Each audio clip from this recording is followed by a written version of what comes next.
I gave her. You see? Way too.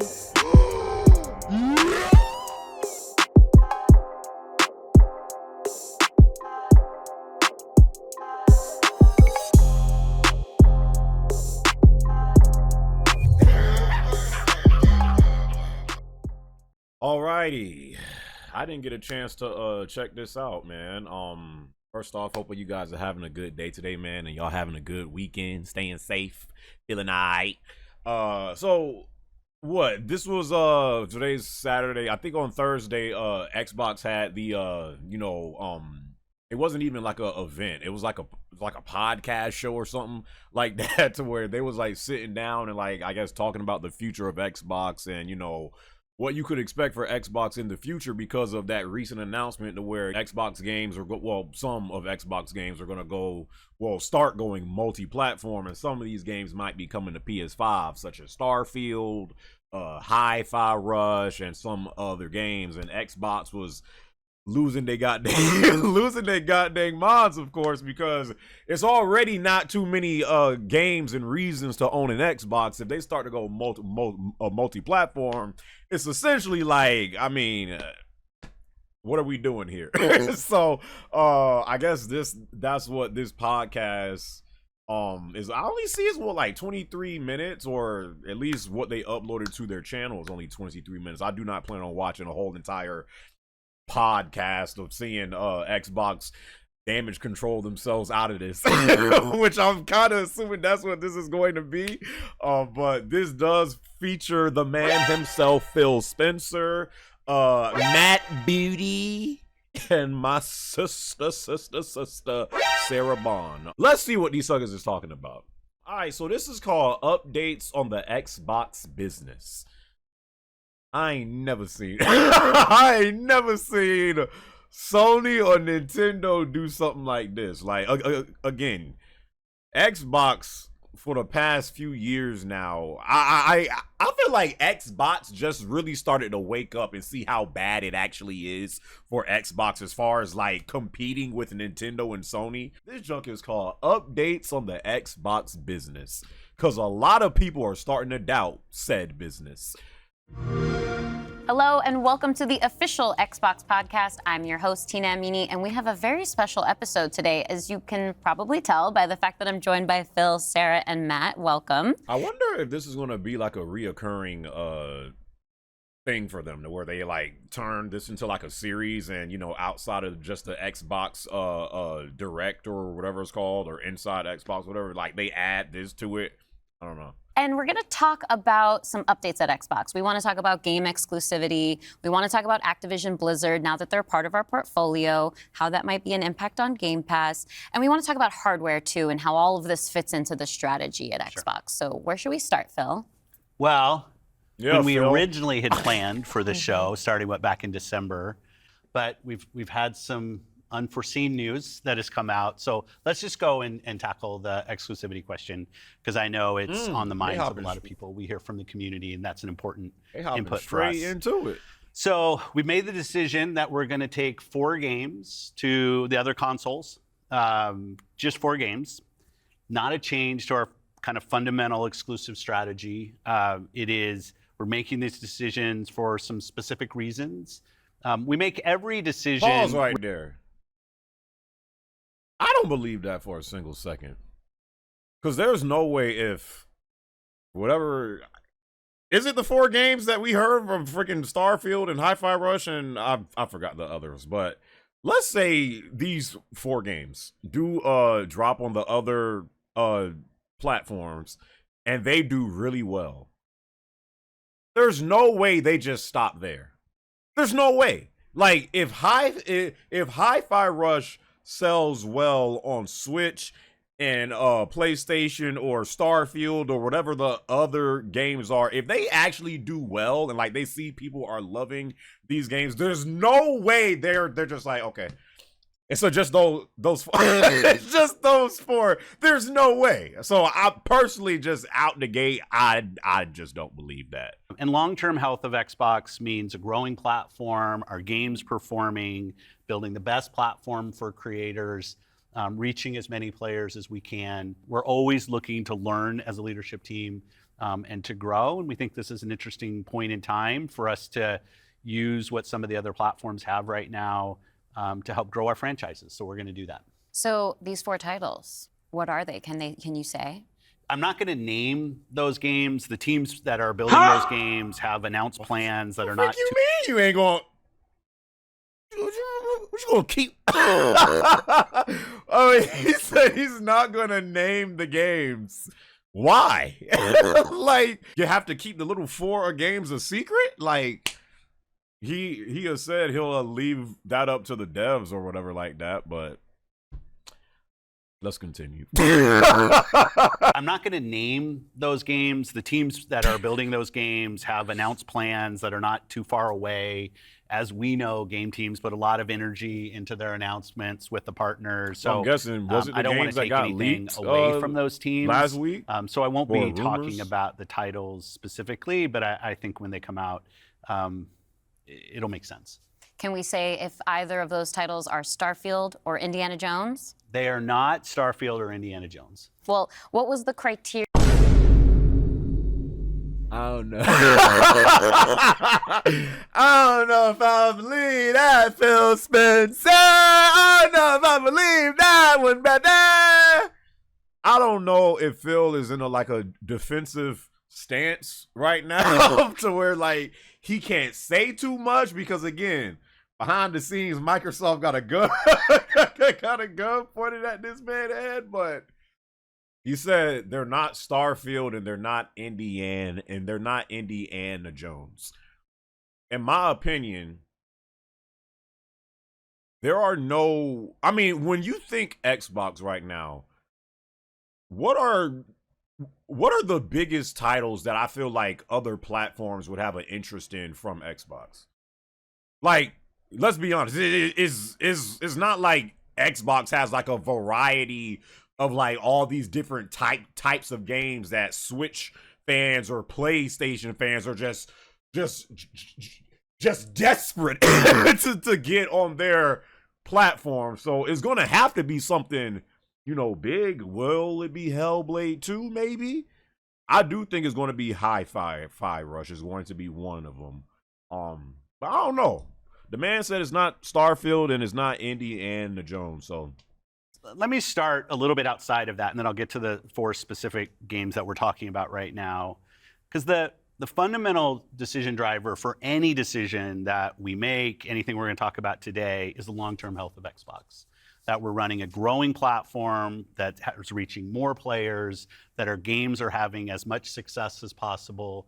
And I do have a fundamental belief that over the next 5 or 10 years, exclusive games that are exclusive to one piece of hardware are going to be a smaller and smaller part of the game industry. And that's not some great insight, because if you look at the last 10 years, I do agree with that. I do think, because you're already starting to see that even on the PlayStation side, that a lot of these exclusive games, they're kind of starting to just be timed exclusives, and like in 2 to 3 years, they either drop on a different platform or they come to PC. So I do believe, yes, in the next 5 to 10 years, exclusive games aren't going to be. We're already going in that direction to where they're not as even though for me at the end of the day, exclusives still matter. But you are starting to see to where they're all starting to, expand and be on different platforms and stuff like that. The only entity I do not ring that to be true for is Nintendo. Nintendo is like the one company that like sticks to like that traditional old school like gaming direction and business when it comes to putting out their products. Nintendo goes to the beat of their own drum. So I don't ever feel like you're gonna start seeing freaking Mario and Zelda on PlayStation or like Xbox or PC. I mean, outside of the emulation. But I do think for like Microsoft and Sony and who knows who else, drops a platform or whatever. I do feel like it is going in that direction. So I do agree with that. whether it's one console and PC, multiple consoles, mobile console and PC, you see big games landing on multiple platforms. And we want to be a great platform for creators that are trying to realize that potential. But now back to the specifics of the question on these four specific titles.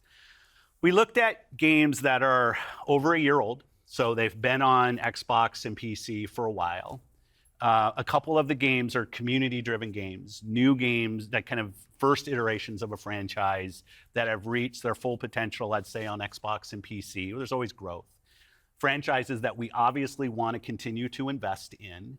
Part of having the ability to continue to... You know what I think? Because this has been a rumor that Gears and Halo might be coming to PlayStation. Even though that would be like, I feel like gamers today would make it seem like it's a huge thing, like, oh my god, Halo is coming to PlayStation, Gears. You got to look at the state of both of those games now. I don't know the player count on Halo Infinite right now, but if you get on that game at like certain times, like late nights or like early mornings, Halo Infinite's population isn't really like that. I feel like a lot of people have moved on from there. Really, the only people that still play Halo Infinite are die-hard, like, Halo fans, such as myself, pros. Halo doesn't have that same pull that it used to. Gears doesn't have that same pull that it used to. So even if they did come to PlayStation at this time, would it be a big thing? I mean, I guess in the sense of, like, that franchise now being able to be played on a different platform, but it wouldn't have nowhere near the same impact if this was like Halo from like 5 to 8 years ago, or Gears from 5 to 8 years ago. It's just like you're getting like the freaking corpse or like the remains of what's left of what was once great franchises. So it's just so weird to me that like they can't speak on these 4 games. You gotta be like, if you're sitting down and literally talking about like the future of Xbox and like the business, you can't say these little 4 games. Like, are you? I don't know if he's trying to avoid outrage on social media or whatever. But I just feel like this would be like the perfect place to announce those games. No. 2 of the other games are smaller games that were never really meant to be built as kind of platform exclusives and all the fanfare that goes around that. Guaranteed. But smaller games that our they teams did not really wanted to go advertise. build, that we love supporting creative endeavors across our studios, regardless of size. And as they've realized their full potential on Xbox and PC, we see an opportunity to utilize the other platforms as a place to just drive more business value. Now, last thing I'll say, looking forward, I think there is an interesting story for us of introducing Xbox franchises to players on other platforms to get them more interested in Xbox. We think there's a good brand value for Xbox there. So 4 games, no promise beyond that. So if you're on those other platforms and you see these 4 games coming, please don't take it as some signal that everything's coming. It's not. And we're going to learn. So when you are thinking about the future and this concept of live service games, games that can benefit from bigger audiences, new audiences, how does that apply to future I don't know titles if I mean, it's so it's interesting what he just said. Like he said that maybe these 4 games, if you play it on a different platform, it could, lead to interest in wanting to find out more about Xbox and maybe potentially getting an Xbox to play more Xbox games. I don't think that's necessarily the case for Xbox. If you would say this for something for like Nintendo or Sony, maybe, because I think for them, like, certain games that you have on PC or that are also on PS5, like certain huge games, I do feel like if you put them on different platforms and they end up doing like really well, I'm speaking strictly for Nintendo and Sony right now, I do think that there is a higher intrigue of people maybe potentially entertaining the idea of getting a Switch or a PS5. But when it comes to Xbox, you got to remember again, Xbox has been doing this whole play anywhere thing for a few years now, and I can't speak for everybody out there, but all of the biggest Xbox titles that have recently been on PC, I've personally never thought, playing Halo Infinite on PC or Hi-Fi Rush on PC or the people that played Starfield on PC. Me personally, I have never played an Xbox game on PC and thought, you know what? I actually might look into getting an Xbox. And the reason behind that is I know that there's outside of the game that I'm playing on Xbox, it's almost like I'm playing it on PC almost to avoid not buying. Like I feel like it works differently for Xbox. If you have a PC, folks literally feel like you do not need an Xbox, and it's kind of true. I don't feel like it's the same case for Nintendo or Sony, to where if you playing a PlayStation game or a Switch game, whatever, on like a different platform, you feel like you don't need that platform. People that's why I said this last year. Literally, the inside of Xbox needs to be gutted, because I don't think they have taken into consideration the mindset of how a lot of people view Xbox right now. A lot of people legit feel like they do not need an Xbox for any reason right now. Not everybody, but a lot of people feel like that. And if you have a PC, people feel like if you have a PlayStation 5 and you have a PC, you really don't need nothing else. I have a Switch, a PS5, and a PC. I can literally get damn near all of the games and the big games that I want to play on one of these different platforms, and I don't need an Xbox to do it. So, though what he said, I think does ring truer for Nintendo and Sony, in Xbox's case, Want anywhere? all right. I feel like he's just kind of going on. First party games and Xbox Game Pass. Let's see what he says about that. And then knowing that, how do we think about our first party games and Game Pass? Yeah, well, to build on what Phil just said, one thing I would add, as you were talking about growth, is just that we've sort of seen this inversion over the last 5 years, where it used to be that the platform was the biggest thing. That's right. And the games would sort of tuck in within the platform. Today, big games like a Roblox or a Fortnite could actually be bigger than any one platform. Yeah, and that really has changed the way that we think about things. So in the midst of all that, I think we at First Party can come back to sort of some core principles. First, that all of our games will be on the Xbox. I've never, and Xbox does this a lot. They use outliers when it comes to like, oh, it's bigger than just a platform. Like these are games that are played on multiple platforms, and they say Fortnite, they say Roblox, they say Minecraft. I don't like how they use outliers when it comes to like these big games. Yes, those games are huge, but nobody goes out and buys like a freaking PS5 to play Fortnite. Freaking no one goes out and buys a PSC to play Minecraft. Like, yes, those games are big, but those are like outliers. I've just never liked how, because they do this often, how they like use like these are games that are bigger than just the platforms themselves to like justify like the direction that they're going in. But it doesn't ring true for like the decision making of how people decide what platform they want to play on. As Phil mentioned, there are games today that you can play that only can be found on Xbox. And at the same time, we want to bring more of our games to more players. So we're going to continue to look at that.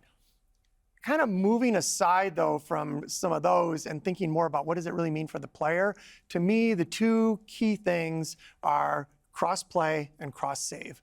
is like so fundamental to what we're doing, and I think is something that we as first party get such a good benefit from being so close to the platform. Yeah, absolutely. I mean, that's one of the things, like you said, all of our games are always in Game Pass. And so I'm excited to announce, with the coming together that we had with Activision Blizzard King, that Activision and Blizzard games are coming to Game Pass, starting with Diablo 4 on March 28th. Why isn't this Why isn't this a change in Xbox strategy? How is multi-platform availability good for business? How does Xbox want to keep up with the end? Oh my God, some of these topics is like, yes. What does Xbox stand for today? These are questions that I've been asking myself since like 2013. You ain't lying. Can we come back to the point, Phil, you mentioned at the top, this isn't really a change in strategy for us. Can you recap for me how it isn't? Yeah, and I thought both Matt and Sarah did a really nice job of talking about what we're doing on Xbox, where we're going. If you take a platform feature like Xbox Play Anywhere, which has been a promise that we've made on our first-party games, that you can buy our game once, you're going to get to play across Xbox and Windows. I think we're the only platform that does this. That makes it possible for you not only to play with your friends wherever they are, but to know that you actually have multiple entitlements to the games. I think that's a technology I'd love to see applied to more platforms. But it is this view that people are going to play Xbox in multiple places. Whether it's play the games you want with the people you want, anywhere you want, whether it's content, community, and cloud, whether it's when everybody plays, we all win. Like, we've had different taglines, different strategy, kind of words that we've used, but always with this view. Slogans. People are playing on multiple devices. That is the reality. And we have put some games out on multiple platforms before. So my understanding is that that's been good for players. How does that come back to the business with all of that in mind? Yeah, as you said, we have shipped games on other some good platforms. In fact, this a host. Realistically, if you look with the addition of Activision and Blizzard and ZeniMax, we're one of the largest game publishers on PlayStation. We're one of the largest publishers on the Nintendo Switch, especially when you put Minecraft into the equation as well. And now we're one of the largest publishers on mobile platforms as well. And that's not something that we want to back away from. We want to continue to be building great games that millions and millions of people can love, and that they can play those games where they want to go play. But we do understand the business success that Xbox has to have.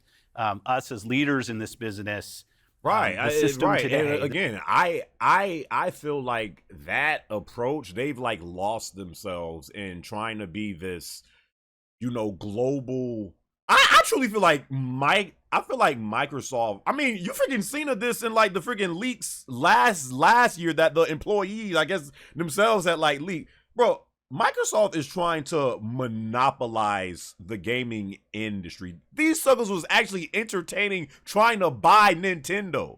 These suckers literally want to own gaming and have, their games like global, and you could play their games wherever, but they're in control of like essentially the entire gaming industry. If Microsoft actually gets like their like hands on like the entire gaming industry, I don't know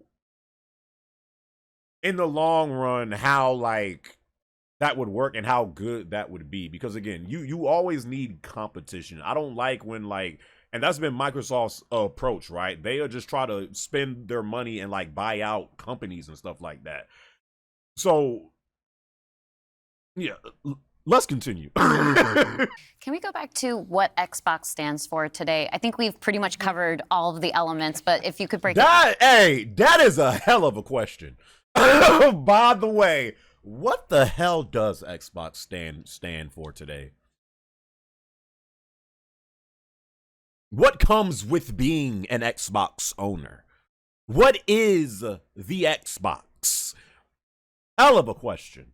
When you play on Xbox, what we're saying is you're playing on a platform where the biggest games in the world are always going to be.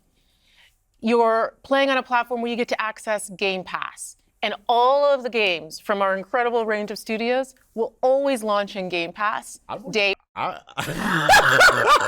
I want y'all to pay close attention to the subtleties in this junk as they're talking about the biggest, games to play on Xbox. Let me go back. Hold up. When you play on Xbox, what we're saying is you're playing on a platform where you know the biggest games in the world are always going to be. Like, look at the games You're playing on a platform. I don't know. That's what stood out to me. Like, they're talking about when you play on Xbox, you're playing on a platform to where you have the biggest games to play. And they showing these little, they showing Minecraft and whatever the hell that other junk was. Like, And you're playing on a platform that's dedicated to you, like player-first features, cross-play, cross-save, cross-progression, backwards compatibility, being able to play your games in your library anywhere you want because of the investments that we make in cloud gaming. And so you're playing somewhere where you're investing and you know you get to take the games forward with you and across all of the screens where you are. And I think most importantly, Xbox is a place where you know when you're investing in Xbox, you're investing somewhere that is dedicated to making games more successful and creators more successful so that they can invest more to bring even better experiences to you all of the time. Yeah, just that investment in the studios is so, and we feel that as part of first party with the amazing now to look out across all the studios.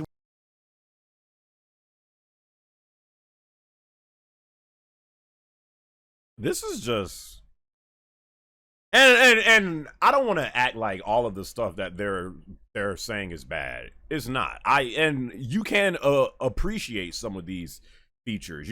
Games that we play, like, that have crossplay. Like, I'm glad that you can play when I be playing Street Fighter 6 or Tekken 8, and you could play with people that's on PC. I do appreciate, games that I like playing and my friends like playing that have crossplay, but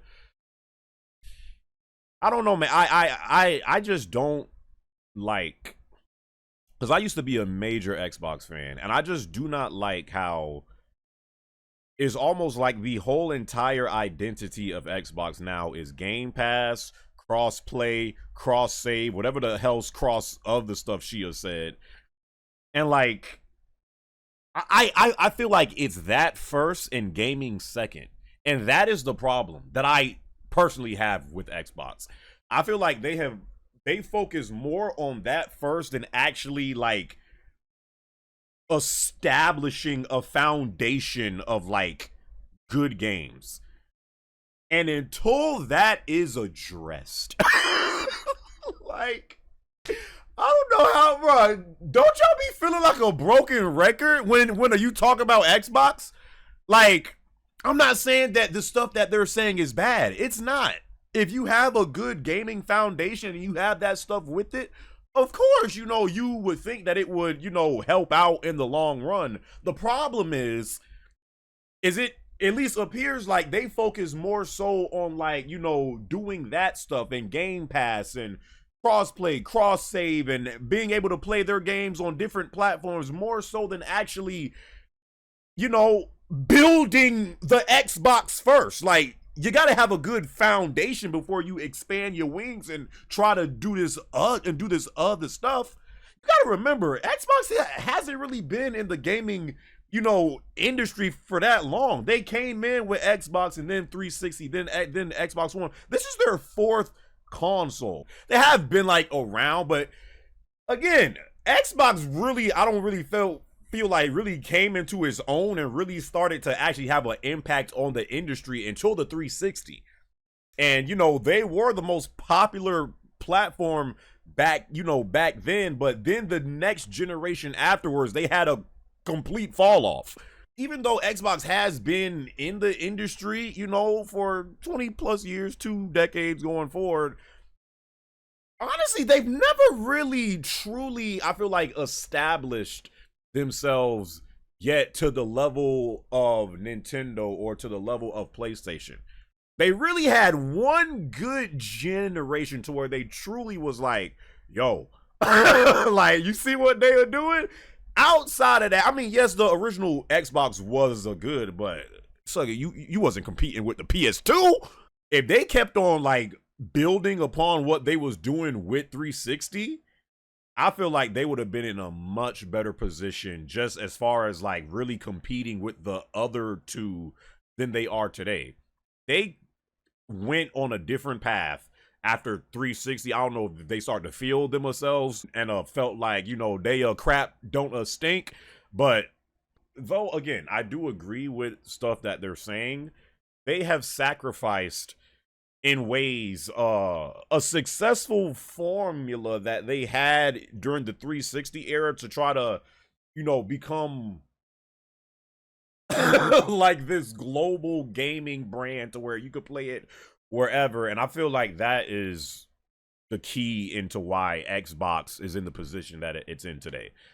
Again, not saying I know it all, but just, you know, being a gamer for 3+ decades now, you know, and just seeing the rise of Xbox and, you know, how they are now, I feel like those are some of the reasons right there. But This 2024, the year coming up, we've got more than 10 major releases coming up. Great stuff. Hellblade 2, we've got Diablo expansion, we've got Avowed, Ara, the Indiana Jones game, and there's more in development, which I think we're going to be able to share more about at our June showcase coming up pretty soon. Well, I guess I should get ready to work on that show.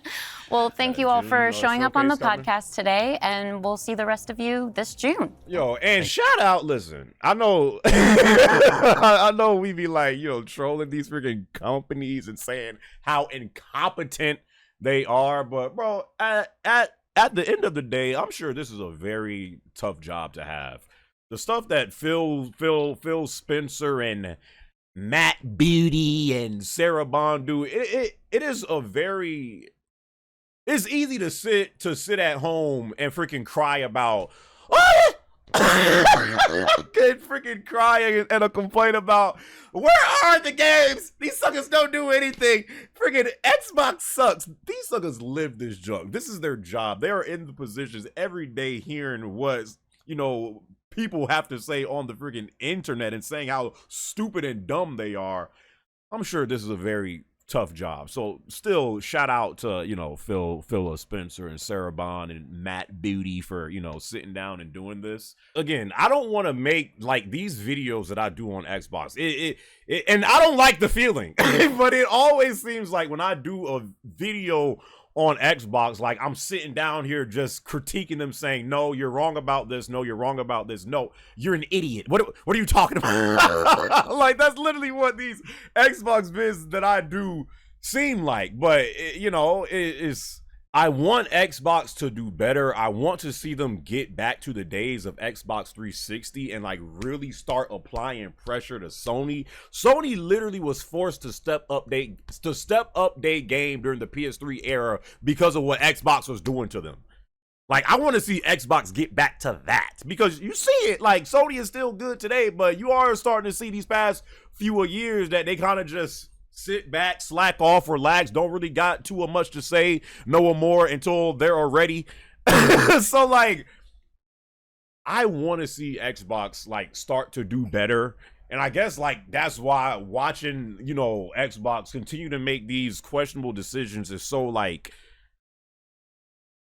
there's such a head scratcher and kind of annoying to me, but it's because it's just like, bro, I just want to see you guys get back to where you were at a certain point in time when you were doing this gaming thing a lot better than you are right now. I know times change and, you know, the industry changes and stuff like that, and you have to adapt, but I ain't got nothing else to say. I ain't got nothing else to say, bro. But yeah, what do y'all feel about you know, this podcast thingy that they did? If you sat down and watched, leave y'all thoughts and comments down in the comment section below. And yeah, man, till my next video, I hope you guys are having a great day. I'll catch y'all suckers in my next one. All right.